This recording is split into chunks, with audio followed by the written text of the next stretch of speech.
بسم اللہ الرحمن الرحیم۔ شروع اللہ کے نام سے جو بڑا مہربان نہایت رحم والا ہے۔ عمر کی اونچائیاں چڑھتا ہوا آدمی یہ بھول جاتا ہے اصل میں وہ اتر رہا ہے زینہ زینہ 2 گز زمین میں۔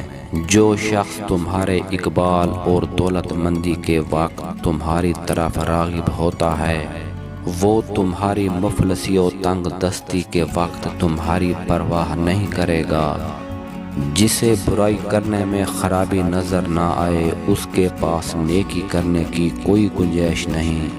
کمینہ آدمی کسی شخص کی خیر خواہی اس وقت تک کرتا ہے جب اس سے کسی چیز کے ملنے کی امید رکھتا ہو، اور جب امید اور دباؤ دور ہو جائے تو پھر اپنی اصلیت کی طرف لوٹ آتا ہے۔ حاسد کی 3 علامتیں ہیں: پس پشت لوگوں کی غیبت کرتا ہے اور ان کے سامنے چاپلوسی کرتا ہے اور دوسروں کی مصیبت پر خوش ہوتا ہے۔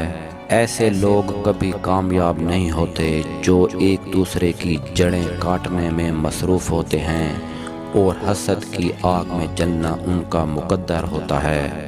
کچھ تکلیفیں ہمارا امتحان لینے نہیں بلکہ اپنے ساتھ جڑے لوگوں کی پہچان کروانے آتی ہیں۔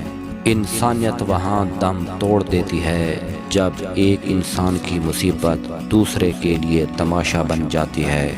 زندگی میں 2 اصول کبھی نہ بھولیں: ایک، اپنی ذات کی قدر کبھی کسی حال میں کم نہ ہونے دیں، اور دوسروں کی عزت کا خیال ہر صورت رکھیں۔ صرف مچھلی کا گوشت ایسا ہے جو روٹی کا کام بھی دیتا ہے، یعنی روٹی کے بغیر کھائی جائے تب بھی جسم میں روٹی کی ضرورت کو پورا کرتی ہے، اس لیے مچھلی کے ساتھ روٹی نہ بھی کھائیں تو کوئی مضحکہ نہیں۔